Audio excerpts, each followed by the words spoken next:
Up everybody, welcome back. So we're getting into some of our final battles of the Halloween Cup.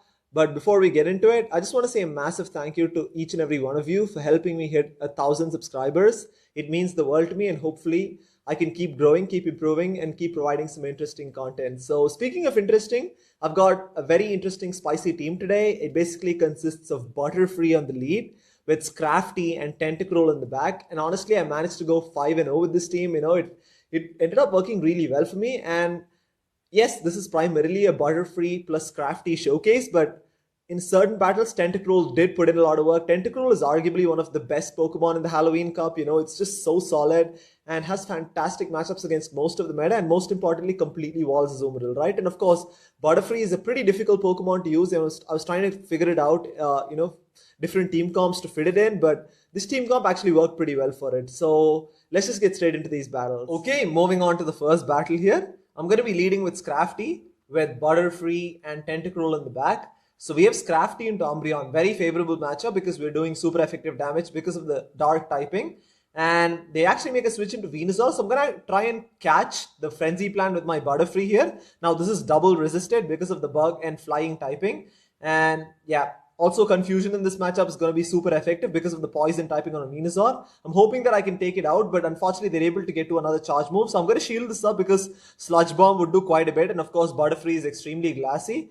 Now, expecting the Umbreon to come back in, so I'm going straight for the Signal Beam here, which is going to be super effective against Umbreon because of the dark typing, and does about 50% of Umbreon's health and also gets the attack and defense debuff. That is huge.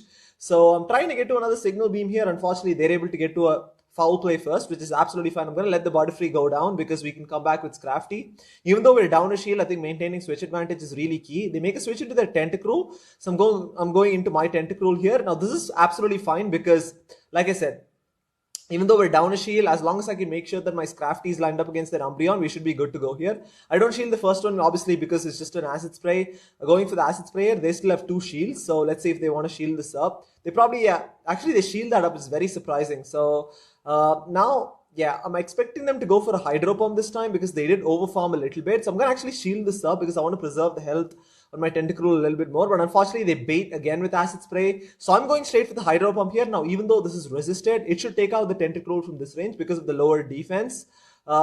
They block it, which is absolutely fine. And they're probably going to go for an Acid Spray here. Now, this Acid Spray is going to put us pretty low. I'm going to actually immediately switch into my Scrafty and then throw the Foul Play to delete the Tentacruel here. So I'm going straight to the foul play. I'm hoping it takes it out. But they actually make a really nice switch into Umbreon to catch the charge. That was very nice play on their part. But it's fine right now because we can completely counter this Umbreon down. And obviously foul play is double resisted because of the dark and fighting typing. And we're able to come out of this matchup with a lot of loaded energy here. So I'm actually going to go straight for the Power Up Punch because I didn't think one foul play would KO. So I'm going to go for the Power Up Punch and then obviously make sure that I increase my attack and then go for the foul play. And this boosted foul play is definitely going to take out the Tentacruel. A bit of a risk there, probably could have gone straight for the foul play, but they probably would have survived with like minimum HP. So we had so much loaded energy that I could afford to go for a power up punch and then foul play as well. So as you can see, I mean, Scrafty really putting in work. It's a really solid Pokemon. Of course, Butterfree, if used in the right situations, can be really handy as well.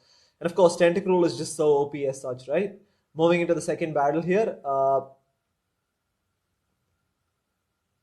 we have Scrafty into an Azumarill. Absolutely terrible matchup. So I'm actually going to save switch into my Butterfree. Obviously, I don't want to switch into my hard counter. They make a switch into Beedrill, which is absolutely fine. I'm not sure why they did this because these Confusions are doing super effective damage because of the poison typing. I'm assuming this is just an X-Scissor or a Drill Run, but they go for Sludge Bomb. Most Beedrills don't run Sludge Bomb. That kind of took me off guard, and unfortunately we lose switch advantage here, which is not ideal. So I'm actually going to come in with Tentacruel and completely farm the Beedrill down, and let's see if they have a Tentacruel counter in the back. They have an Alolan Marowak in the back, which is actually a pretty decent counter for Tentacruel because these poison moves are resisted. But I'm going straight for the Hydro Pump here. They're probably going to think that I'm going to bait with Acid Spray, and boom, it just takes it out there. Because they still had 2 shields, they probably thought I was going to bait, but it's GG's at this point because it's Tentacruel versus Azumarill in the 2 shield situation. There's nothing Azumarill can do. Tentacruel is like the hardest counter to Azumarill in the game. Even better than Quillfish because you're doing super effective damage with the poison jabs as well. And also Tentacruel is extremely tanky. That it's just completely going to melt away at the Azumarill. Look at those poison jabs absolutely adding up, right? I'm going to shield this up as well. Actually, don't even have to because it's resisted, whatever it is. But I don't want to flex or anything here. I'm just going to do it. I'm just going for the acid spray. Obviously, they still have a final shield, but this is going to lower their defense even further. And then a couple of poison jabs after this should pretty much take it out there. So yeah, they actually gave up the match, which is understandable because again, Azumarill can do nothing against Tentacruel. I think landing the Hydro Pump on the Alolan Marowak was crucial because if they'd shielded that, then obviously, I would have had to kind of play around that matchup because Bone Club obviously does super effective damage. And yeah, I might not have been able to line up the Tentacruel against their Azumarill. So anyways, we are 2-0 in this set. Moving into the third battle, we have Scrafty into Beedrill. Not a great matchup because these counters are double resisted because of the bug and poison typing. And also, bug type moves were hit for neutral in this matchup because of the dark and fighting typing. Of course, so I'm going to build up a little extra energy and then I'm going to bait with Power Up Punch. I'm hoping they block this so that I can just go for the Foul Play, which is boosted. Unfortunately, they don't shield that. And another charge move coming through. This is probably just going to be another Fell Stinger, which is absolutely fine. We can let it go through. And then I'm going straight for the Foul Play here. And this is probably going to come close to taking out the Beedrill if it goes unshielded because, again, our attack is boosted. They do shield that up, which is absolutely fine. And also they decided to throw their energy, which is fine as well. They probably thought we could get to another charge move, but Fell Stinger is going to take out my Scrafty. So I'm actually going to come in with Butterfree and then Confusion down here because all of Beedrill's charge moves are resisted unless it's a Sludge Bomb. Most Beedrills don't run Sludge Bomb, so it's absolutely fine. And we're able to Confusion down here. Let's see what they have in the back. They have an Alolan Muck in the back. So I'm going straight for the Signal Beam here. Now this is going to do neutral damage because of the dark and poison typing and does about 50%, which is pretty significant actually. So what I'm going to do right now is I'm actually going to switch into my Tentacruel here. They did farm up on quite a bit of energy. Honestly, I shouldn't have let them farm as much energy as they did. I was hoping that they would throw the Dark Pearls onto my Butterfree, but they didn't. They have 2 Dark Pulses ready to go. I'm definitely going to shield this because this would do quite a bit of damage if it goes unshielded. So I'm going to shield that up, which is absolutely fine. And then I'm going straight for the Acid Spray here. I'm hoping that, I'm able to take it out before they can get to another Dark Pulse. They don't shield that, and we're able to Poison Jab down. Let's see what they have in the back. And they have an Azumarill in the back. So many teams like to have Azumarill in the back, and that's perfect for Tentacruel, right? We are at a shield disadvantage, but it's absolutely fine. It's immaterial because Tentacruel completely walls Azu as well. And also, I was trying to sack my Butterfree and hoping to catch an Ice Beam, but we don't get it, but it's absolutely fine because we're still going to win this matchup anyways. Doesn't matter what they throw right now. It is just an Ice Beam, which is fine. They're probably going to need another couple of Ice Beams to get rid of us. I'm going straight for the Acid Spray to further lower their defense.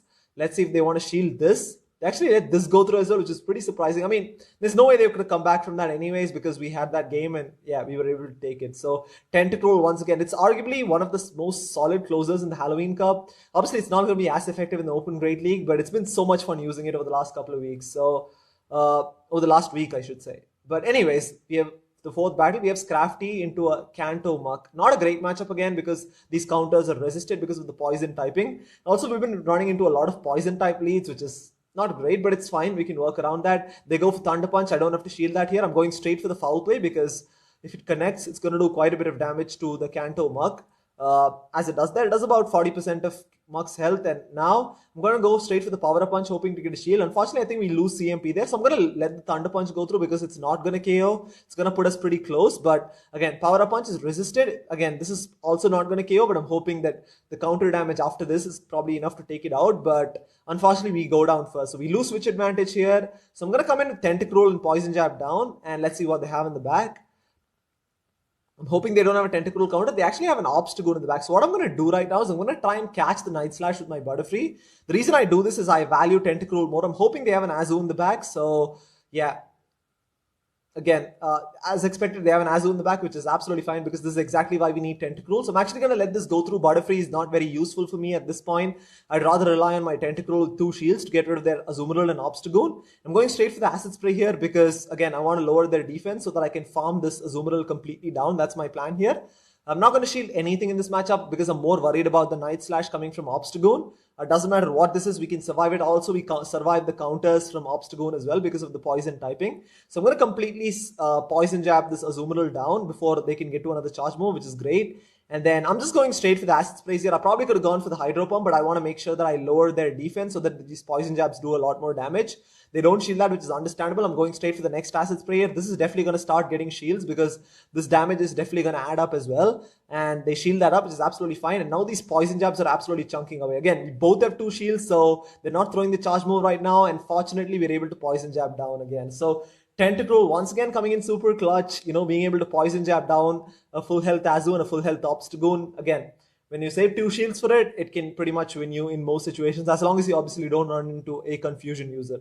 And you don't see too many confusion users except for maybe Butterfree or a Trash Cloak Wormadam. But anyways, moving into the final battle, we met with another poison Pokemon here. We have a Nidoqueen. Not a great matchup, obviously. So I'm going straight for the foul play. This is going to do neutral damage and hopefully does a decent amount of damage there. Does about 40% of Nidoqueen's health. I was actually trying to switch into my Butterfree to catch the Earth Power, but unfortunately we don't get it in time.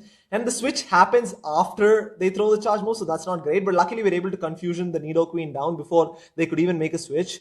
They come in with their Azumarill. I'm going straight for the Psychic here. I'm hoping this gets the shield from the Azumarill because, again, Tentacruel would have a pretty clear path to victory towards the end there. They actually shield that up, which is absolutely perfect. They don't get the defense debuff, but it's fine.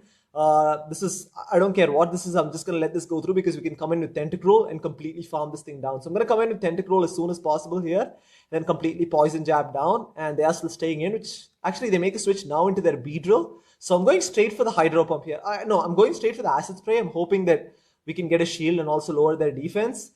They don't give up the shield. Again, I think it's better off going straight for the Hydro Pump each and every time. But I'm actually going to switch into my Scrafty to catch the Drill Run here, which is really good for us because, again, Scrafty is not very useful for us at this point. I'd rather sort of, again, depend on my Tentacruel. And now I'm going straight for the Hydro Pump here. Let's see if they want to shield this or let this go through.